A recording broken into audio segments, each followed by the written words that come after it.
मुझे याद है कुछ टाइम पहले एक पेशेंट थी रीमा, वो मेरे पास आई और बोली मेरे फेस पर एक्ने स्कार्स हैं डॉक्टर, इस एक्ने स्कार का ट्रीटमेंट कर दीजिए, मुझे लेज़र कराना है। बट मैंने कहा आपके फेस पर तो अभी छोटे छोटे पिंपल्स हैं, पहले हम पिंपल्स ट्रीट करेंगे, जब पिंपल ख़त्म हो जाएंगे then we'll talk about acne scars.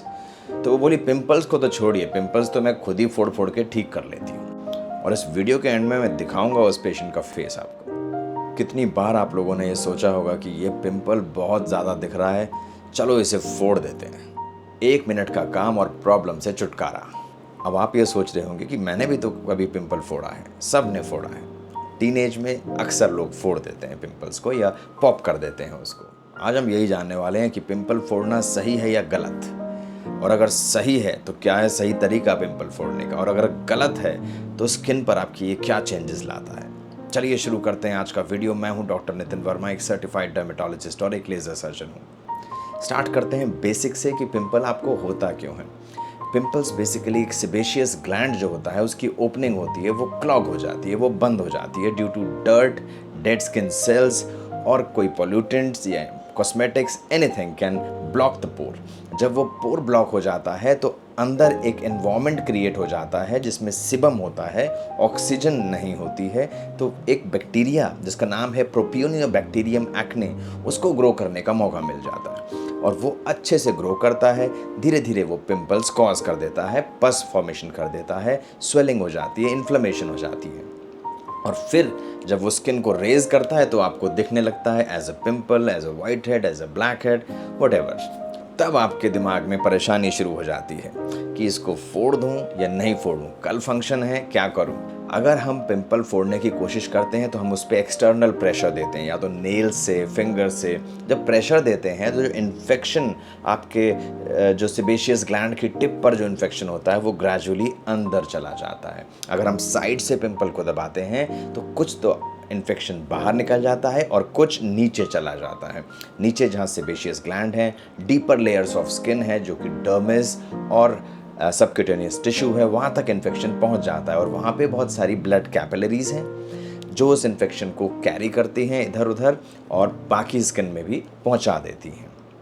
उस वक्त तो आपने वो पिंपल हटा दिया, बट कुछ टाइम बाद वो बाकी जगहों से स्किन में पिंपल्स निकलने लगते हैं। तो आप नोट करेंगे कि एक पिंपल हटाओगे 2-3 और निकलेंगे कुछ समय बाद। ये अक्सर देखा जाता है।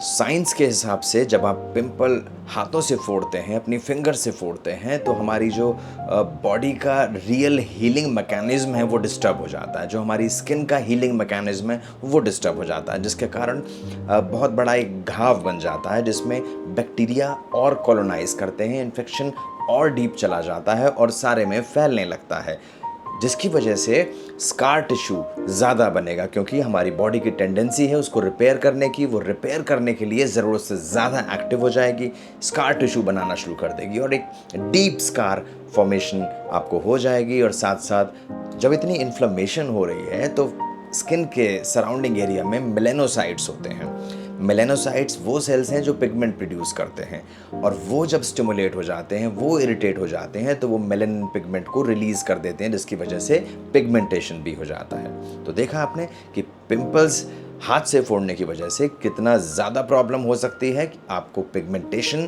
प्लस डीप स्कारिंग भी हो सकती है, प्लस एक की बजाय 10 पिंपल और आ सकते हैं। तो इसलिए बेहतर होगा कि अपने हाथों से पिंपल्स को ना टच करें। और आप जानते हैं फिर अब करें क्या जब पिंपल है, परसों हमारा फंक्शन है या हमें कहीं जाना है या मेरा कोई फ़ोटो शूट है, कुछ भी है, तो उस पिंपल को हटाएं कैसे। उसके लिए स्किन की केयर करें, एक जेंटल क्लींजर्स इस्तेमाल करें, मॉइस्चराइज़र इस्तेमाल करें, स्किन को सॉफ्ट सप्पल रखने के लिए कुछ एंटीबायोटिक्स क्रीम ट्राई करें, जैसे कि क्लिंडामाइसिन, नैडीफ्लॉक्सासिन और सैलिसिलिक एसिड, बेंजोइल पेरोक्साइड जैसी क्रीम्स आती हैं जो कि उसको हील अप करने में हेल्प करेंगी। बेहतर तो ये होगा कि आप डर्मेटोलॉजिस्ट की हेल्प लें और आप डर्मेटोलॉजिस्ट के पास जाएं, उन्हें बताएं कि मेरा कोई फंक्शन ओकेजन है और मेरे फेस पर ये पिंपल है तो मुझे इसको हटाना है। तो कुछ एंटीबायोटिक्स दी जाएंगी आपको, और साथ साथ अगर आप हटाना चाहें तो एक कोमेडोम एक्सट्रैक्टर होता है, जिससे कि एक स्टेराइल कंडीशन में हम पिंपल्स को, स्पेशली छोटे और मीडियम साइज़ के पिंपल्स को बहुत जल्दी एक्सट्रैक्ट कर सकते हैं, हटा सकते हैं। अगर पिंपल बड़ा है, डीप है, तो नीडल से इंसिजन एंड ड्रेनेज भी कर सकते हैं, उसको हल्का सा होल करके सारा मटेरियल हम निकाल सकते हैं। थर्डली, अगर बहुत बड़ा सिस्ट है या नोड्यूल बना हुआ है तो उसके अंदर इंट्रालीजनल कुछ मेडिसिन है जो कि एंटी इन्फ्लेमेटरी होती हैं, कॉर्टिकोस्टेरॉइड्स होती हैं, उनको डाल के उसको विद इन 24 टू 48 आवर्स में सबसाइड किया जा सकता है along with certain medications. But ये तरीका फिर भी सेफ है।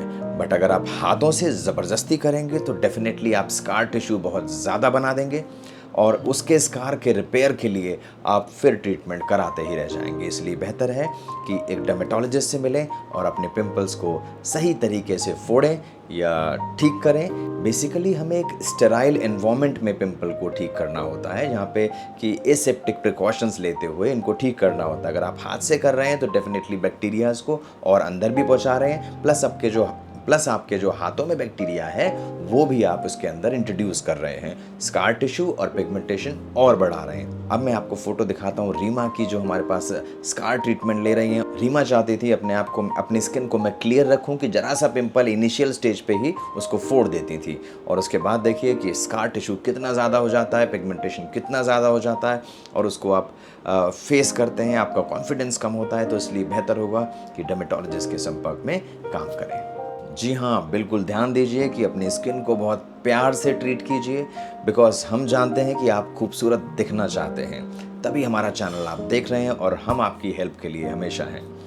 हमारा चैनल का कंटेंट पसंद आता है तो डेफिनेटली लाइक कीजिए, सब्सक्राइब कीजिए, और आपके कोई डिमांड है कि आप किसी पर्टिकुलर टॉपिक के बारे में वीडियो चाहते हैं तो डेफिनेटली कमेंट कर सकते हैं। धन्यवाद। Thanks a lot. Thanks for watching.